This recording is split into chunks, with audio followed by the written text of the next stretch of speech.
Olá, muito boa tarde. Decorre a partir do próximo domingo, em Portugal, a Semana Nacional da Educação Cristã.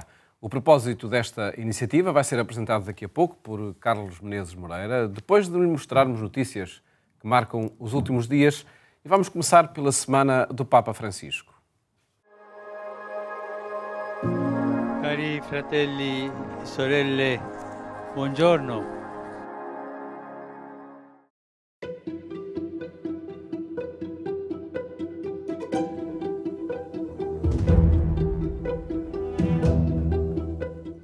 Durante 4 dias, o Papa viajou ao coração da Europa, passando pelo Luxemburgo e a Bélgica, numa visita em que as sombras da guerra que pairam sobre o mundo, a crise dos migrantes e as feridas deixadas pelos casos de abusos sexuais na Igreja belga estiveram muito presentes. Quando sulla base delle più varie e sostenibili scuse si comincia a non rispettare più confini e trattati e si lascia alle armi il diritto di creare il diritto, sovvertendo quello vigente, si scopercia il vaso di Pandora e tutti i venti incominciano a soffiare violenti, squassando la casa e minacciando di distruggerla. In questo momento storico credo che il Belgio ha un ruolo molto importante. Siamo vicini a una guerra quasi mondiale. Nella Chiesa c'è posto per tutti, ma tutti saremo giudicati. E non c'è posto per l'abuso, non c'è posto per la copertura dell'abuso. Chiedo a tutti non coprire gli abusi. Chiedo ai vescovi non coprire gli abusi,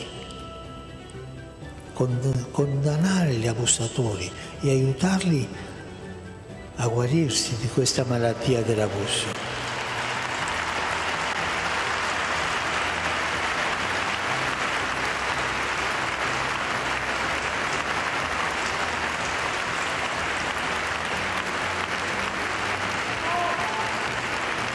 Il male non si nasconde, il male va portato allo scoperto, che si sappia, come hanno fatto alcuni di abusati, e con coraggio, che si sappia, e che sia giudicato l'abusatore.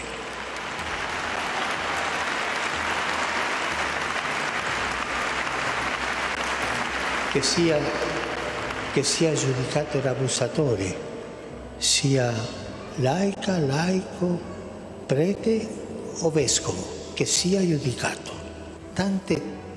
Troppe persone continuano a morire giorno dopo giorno in Medio Oriente.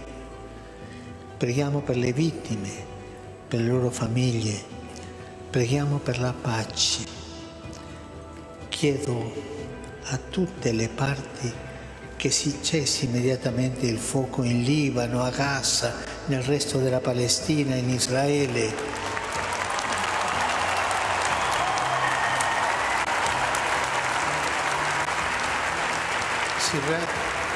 Si rilascino gli ostaggi e si permetta l'aiuto umanitario.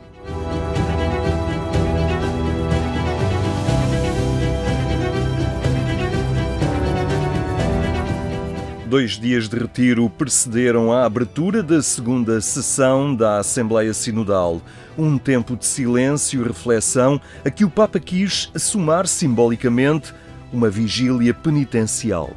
Os participantes ouviram o testemunho de um sobrevivente de abusos sexuais, de uma migrante africana e de uma vítima da guerra na Síria. 7 cardeais tomaram a palavra, lendo reflexões escritas por Francisco, para pedir perdão por atos contra a paz e a vida humana, a natureza, os migrantes e povos indígenas, as mulheres e jovens, as vítimas de abusos sexuais e de poder, os pobres e pelas justificações doutrinais para tratamentos desumanos, bem como as falhas na sinodalidade. Ti chiediamo perdono per tutti i nostri peccati. Aiutaci a restaurare il tuo volto che abbiamo sfigurato con la nostra infedeltà. Chiediamo perdono provando vergogna e a chi è stato ferito dai nostri peccati. Donaci il coraggio di un sincero pentimento per una conversione.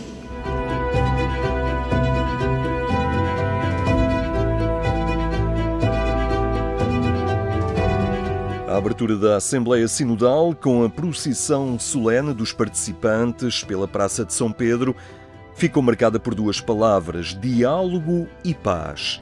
Uma mensagem interna dirigida pelo Papa a quem participa no Sínodo e para todo o mundo, no momento em que as sombras da guerra se tornam cada vez mais ameaçadoras. Badiamo a non trasformare i nostri contributi in puntigli da difendere o agende da imporre, ma offriamoli come doni da condividere, pronti anche a sacrificare ciò che è particolare, se ciò può servire a far nascere insieme qualcosa di nuovo secondo il progetto di Dio. Altrimenti finiremo per chiuderci in dialoghi tra sordi. Domenica prossima mi recherò nella Basilica di Santa Maria Maggiore, dove reciterò il Santo Rosario e rivolgerò alla Vergine un'accorata supplica. Se possibile chiedo anche a voi, membri del Sinodo, di unirvi a me in quell'occasione. E il giorno dopo, 7 ottobre, chiedo a tutti di vivere una giornata di preghiera, di digiuno per la pace del mondo. E non dimenticatevi di pregare per me. Arrivederci.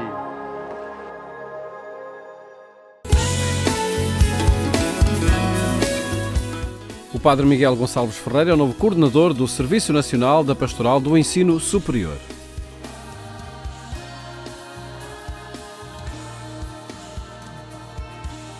A Pastoral do Ensino Superior tem um novo coordenador nacional.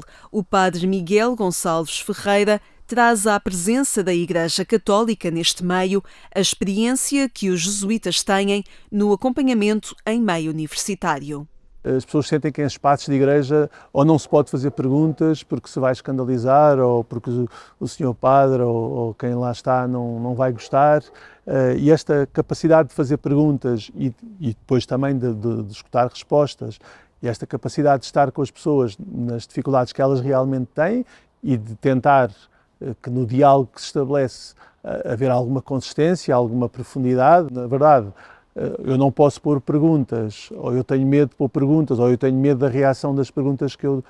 Ou então as respostas que me são dadas nesse diálogo são também fórmulas feitas, vazias e apenas às quais temos que aderir sem perceber. Nem isso é verdadeiramente cristão. Encontro, escuta e acompanhamento. 3 atitudes que o novo coordenador quer que permeiem espaços essencialmente humanizadores e onde estudantes e toda a comunidade educativa possam fazer perguntas vitais para o seu crescimento espiritual. Qual é que é tantas vezes o problema? É que a fé fica lá no elementar da primeira comunhão, dos que fizeram a primeira comunhão, ou do crisma, muitas vezes feito também tão cedo e ainda antes das perguntas vitais, que depois, no tempo da universidade, tenham ocasião de fazer um upgrade daquilo em que acreditam, da consistência daquilo que querem para a sua vida, quem sou eu, sobre a identidade, não é? Tudo isso são coisas que ganham uma atualidade e uma importância muito grande neste momento da vida, que é a fase universitária, onde praticamente todos nós nos definimos, aquilo que somos, as coisas principais nas quais acreditamos, os amigos essenciais que estruturam a nossa vida. Tantas vezes é também o lugar onde as pessoas encontram alguém com quem se irão constituir família. Enfim, o tempo da universidade é o tempo de chegar à idade adulta com todas as capacidades, mas também com toda a liberdade. Pronto, também esta liberdade para experimentar, que é tão importante, mas às vezes também pode ser tão traiçoeira. Animar quem está nos locais e nas estruturas da Pastoral do Ensino Superior, assim entende a sua função o novo Coordenador Nacional, que acumula na Companhia de Jesus largos anos a acompanhar estudantes universitários. Uma experiência colocada agora ao serviço da Igreja Nacional. Acompanhe estas e outras notícias em agência.eclésia.pt. Falamos agora sobre a Semana Nacional de Educação Cristã com Carlos Menezes Moreira, que cumprimento. Muito boa tarde. Obrigado por estar no programa Eclésia. E começava por lhe perguntar qual é, de facto, o propósito desta Semana Nacional de Educação Cristã. Muito bem, a todos muito boa tarde, a todos os telespectadores. De facto, esta Semana Nacional de Educação Cristã tem como propósito, de certo modo, também sensibilizar as comunidades eclesiais, o mundo educativo, para a importância e pertinência da educação cristã, amplamente considerada, mas depois naturalmente aqui ramificada em basicamente 3 dimensões: o setor da catequese, a disciplina e a presença da disciplina de MRC nas escolas e depois naturalmente todo o mundo educativo associado às escolas católicas. São dimensões do Secretariado Nacional de Educação Cristã, que coordena esta iniciativa. O Carlos Menezes Moreira é professor também da MRC e responsável do Secretariado no Porto, creio eu, não é? por esta disciplina. E partíamos focávamos neste documento que é publicado pela Comissão Episcopal de Educação Cristã e Doutrina da Fé, onde se aponta esta semana como um tempo de escuta, planificação e compromisso. Mas a nível das estruturas, das chefias, permita dizer assim, ou dos vários contextos onde acontece a educação cristã? Muito bem, são 2 dimensões complementares. De facto, o tema proposto também para esta semana parte aqui de um quadríptico, diremos assim. Portanto, nós temos até a própria expressão construtores, que tem muito a ver com o projeto educativo enquanto dimensão prospectiva daquilo que se pensa enquanto humanização dos alunos. Um segundo elemento tem a ver justamente com este futuro e este amanhã que se pretende construir numa base cada vez mais sólida de humanização. Um terceiro aspecto tem a ver com esta analogia e metáfora da peregrinação, que também interseta o próprio caminho a percorrer nesta dimensão, e depois, naturalmente, a pedra basilar, que tem a ver com a esperança. E, portanto, tudo isto conjugado permite que, diremos assim, as estruturas intermédias de coordenação, em articulação com os professores, com as diversas dimensões, com as diversas instituições educativas e agentes educativos, possamos aqui, colegialmente e numa lógica também de sinodalidade, articular propostas, atividades, quer do ponto de vista teórico e mais reflexivo, quer depois também do ponto de vista prático, no sentido de levar também esta mensagem para o mundo educativo na sua complexidade. A mensagem que tem, de facto, o tema a partir dessas 4 palavras que foi enunciando, construtores do futuro como peregrinos da esperança. E este Peregrinos da Esperança tem no horizonte a celebração do Jubileu? Sim, como meta, mas também como ponto de partida. De facto, baseado também neste mote que a esperança não confunde, isto é, a verdadeira esperança, aquela que dá um sentido axiológico e, de certa forma, de finalidade última também à educação enquanto projeto de humanização, enquanto projeto que leva a pessoa a ser mais e melhor nas suas circunstâncias sociais, afetivas, familiares, relacionais, permite-nos aqui adensar este termo e esta terminologia numa esperança prática que é vivida cotidianamente, sobretudo pelos alunos, pelos catequizandos, por todos aqueles que procuram e encontram em toda a oferta educativa, diremos assim, da educação cristã, portanto, uma interpretação humanista para o próprio projeto existencial de cada um. E, portanto, nesse termo, há aqui como que uma completude. Porque é que os tempos atuais necessitam de esperança, como se afirma aqui no documento? Muito bem. Olha, uma questão muito pertinente. De facto, a escola, diremos assim, ou as instituições educativas acabam por ser um laboratório que reflete, em certa medida, tudo aquilo que a sociedade vai também transpirando. E vivemos num mundo incerto, com muitas contrariedades, muitas vicissitudes, que de certa forma também se repercute em ambiente escolar. E, portanto, nessa perspectiva, chamar a atenção para esta esperança duradoura, aquilo até que São Paulo aos Romanos dizia, de esperar contra toda a esperança, no sentido de ser um elemento consolidador e que, de certa forma, contribua para que a pessoa, depois de tantas contrariedades, precariedades que vai encontrando no seu dia-a-dia, e sobretudo os alunos na sua heteronomia, perceber que o amanhã é possível e que o amanhã pode ser um pretexto para já no presente serem construtores de um futuro melhor. Mas acredito que numa escola onde, por exemplo, faltam professores para muitas turmas, ou em algumas paróquias onde as crianças não aparecem na catequese, falar de esperança nestes ambientes é capaz de ser nem sempre fácil. Nem sempre fácil. E, de facto, aqui teremos, de certa forma, também recuperar as grandes linhas da tradição e da memória, e que se repercute neste processo também de inculturação, de encontrar, talvez, a forma, o modo, o pensamento e a palavra justa para, ainda que nesses contextos possam eventualmente ser adversos, chegar lá. E, eventualmente, com estes sinais de esperança, ténues que sejam, mas que podem ser aqui uma ignição para algo muito maior. Professor Carlos Menezes Moreira, qual é o contributo da educação cristã, desta dimensão muito específica da educação, para a construção da sociedade, para as famílias, para as comunidades? Muito bem. Eu aqui seria capaz de intercalar duas dimensões. Se falamos da educação para a fé, tem, de facto, uma forte dimensão catequética deste acompanhamento. Se falamos de uma educação inspirada pela fé, estaremos, naturalmente, a falar de outros contextos educativos.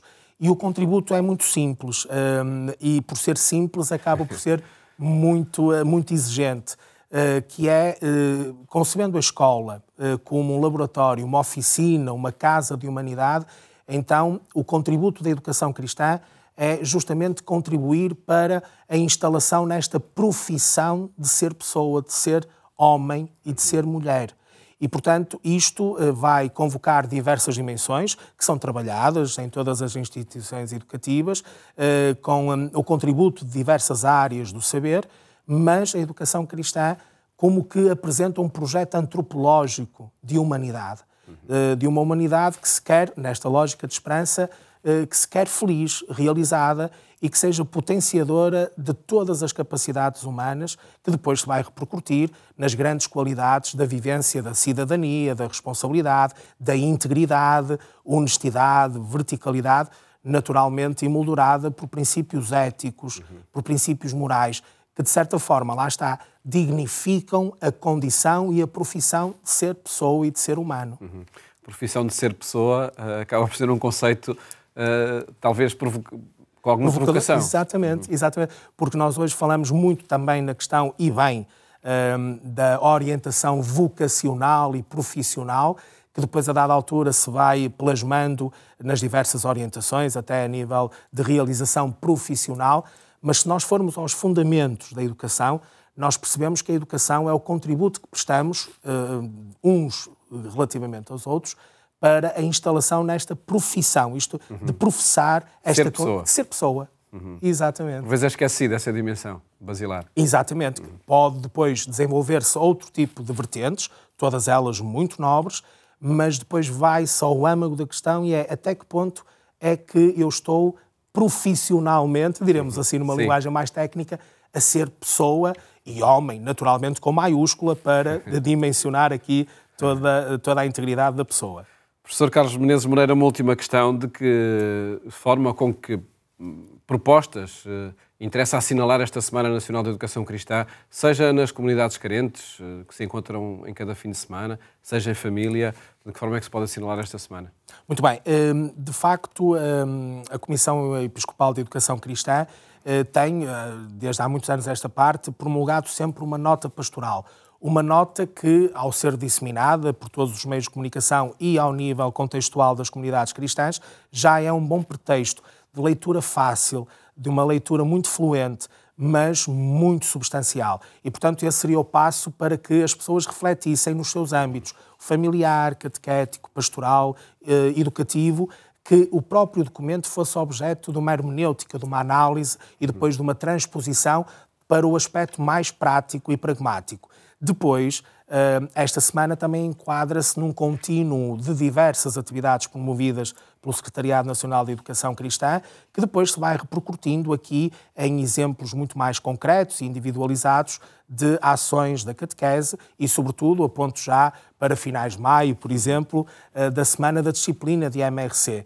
E, portanto, neste interregno entre diversas atividades, eventualmente mais teóricas, mais de estudo, de reflexão, que também é importante, depois haverá uma concretização mais prática em termos de atividades que constam naturalmente da agenda e da programação do Secretariado Nacional de Educação Cristã. Trata-se do lançamento de um ano pastoral nesta dimensão da educação cristã. Exatamente, e com estes 4 aspectos que são extremamente pertinentes e que, de facto, cada um deles daria já para uma grande conversa a nível familiar, a nível dos profissionais da educação, a nível também dos agentes pastorais. Portanto, são sempre pretextos e ignições para uma reflexão mais séria e mais profunda.